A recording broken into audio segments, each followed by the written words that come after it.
Shalom, Bapak, Ibu, dan saudara-saudari terkasih. Salam sejahtera, salam damai beserta Yesus Kristus.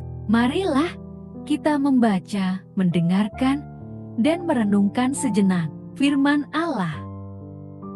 Bacaan pertama, Wahyu 20, 1-4, 11-15, 21, 1-2, Mazmur 84, 3-5, Nama Delapana, Lukas 21, 28, Bacaan Injil Lukas 21, 29-33, Renungan Injil, Jumat 25 November 2022.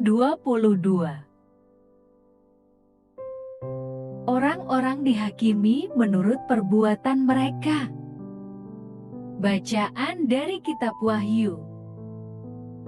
Aku Yohanes, melihat seorang malaikat turun dari sorga, memegang anak kunci jurang maut, dan suatu rantai besar di tangannya. Ia menangkap naga, si ular tua itu, yaitu iblis dan setan, dan ia mengikatnya 1000 tahun lamanya. Lalu melemparkannya ke dalam jurang maut, dan menutup jurang maut itu, dan memeteraikannya di atasnya, supaya ia jangan lagi menyesatkan bangsa-bangsa, sebelum berakhir masa 1000 tahun itu. Kemudian daripada itu ia akan dilepaskan untuk sedikit waktu lamanya. Lalu aku melihat tahta-tahta dan orang-orang yang duduk di atasnya. Kepada mereka diserahkan kuasa untuk menghakimi. Aku juga melihat jiwa-jiwa mereka yang telah dipenggal kepalanya karena kesaksian tentang Yesus dan karena firman Allah, yang tidak menyembah binatang itu dan patungnya, dan yang tidak juga menerima tandanya pada dahi dan tangan mereka, dan mereka hidup kembali dan memerintah sebagai raja bersama-sama dengan Kristus untuk masa 1000 tahun. Lalu aku melihat suatu tahta putih yang besar dan Dia yang duduk di atasnya. Dari hadapannya lenyaplah bumi dan langit, dan tidak ditemukan lagi tempatnya. Dan aku melihat orang-orang mati, besar dan kecil, berdiri di depan tahta itu, lalu dibuka semua kitab, dan dibuka juga sebuah kitab lain, yaitu kitab kehidupan.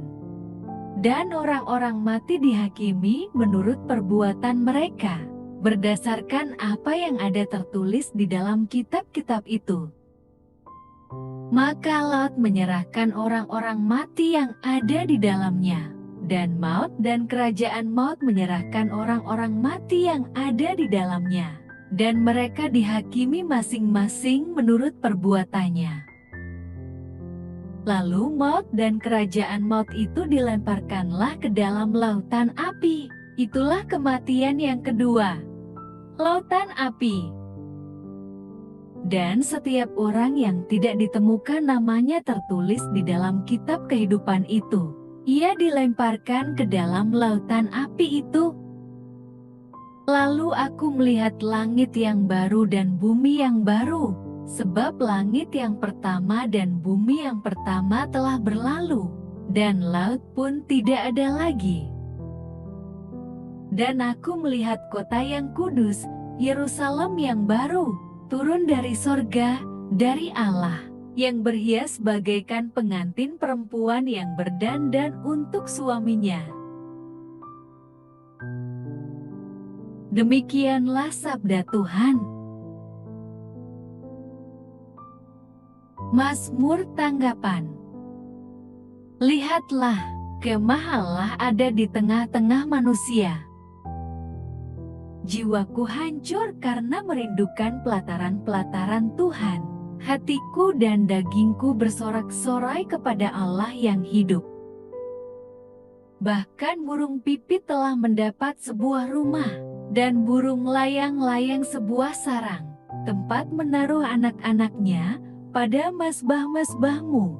Ya Tuhan semesta alam, ya Rajaku dan Allahku. Berbahagialah orang-orang yang diam di rumahmu, yang terus-menerus memuji-muji Engkau. Yang terus-menerus memuji-muji Engkau tanpa henti. Berbahagialah para peziarah yang mendapat kekuatan daripadamu. Langkah mereka makin lama makin tinggi. Angkatlah kepalamu, sebab penyelamatan sudah dekat.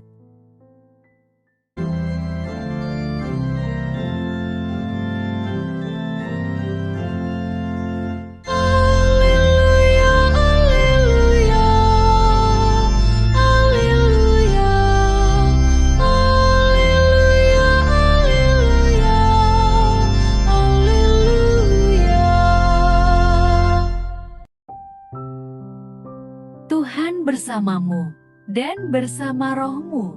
Inilah Injil suci menurut Santo Lukas. Pada waktu itu, Yesus mengatakan perumpamaan ini kepada mereka. Perhatikanlah pohon ara atau pohon apa saja. Apabila kamu melihat pohon-pohon itu sudah bertunas, kamu tahu dengan sendirinya bahwa musim panas sudah dekat. Demikian juga, jika kamu melihat hal-hal itu terjadi, ketahuilah bahwa kerajaan Allah sudah dekat. Aku berkata kepadamu, sesungguhnya angkatan ini tidak akan berlalu sebelum semuanya terjadi.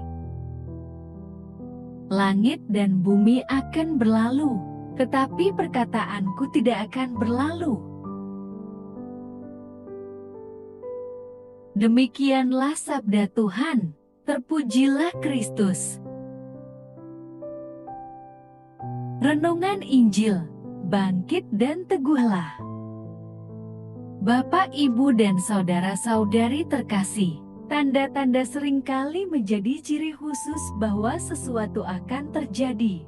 Tanda-tanda itu bisa membuat orang menjadi takut, tetapi ada juga yang membuat orang bersemangat. Respon seseorang terhadap tanda bergantung pada caranya menafsirkan tanda tersebut.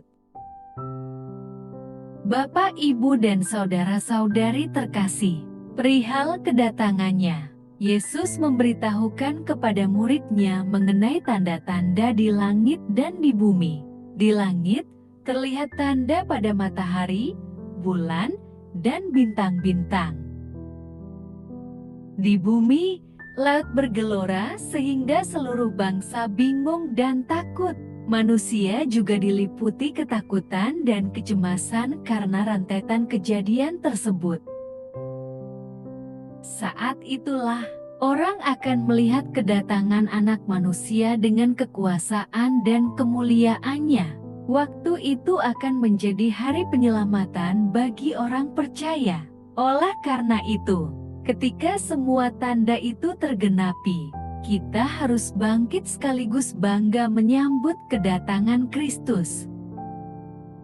Bapak, Ibu, dan saudara-saudari terkasih dalam Kristus Yesus, semua perkataan Yesus pasti akan terjadi.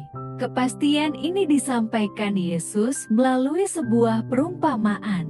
Sepasti tanda-tanda pergantian musim, demikian pula dengan kedatangan Kristus.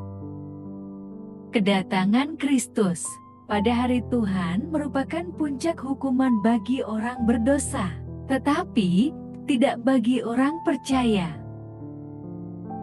Bagi orang percaya, kedatangan Yesus merupakan puncak dari pengharapan dan keselamatan dalam Yesus Kristus. Oleh karena itu, tanda-tanda itu seharusnya membuat kita bangkit dan bertumbuh dalam iman menyambut kedatangannya.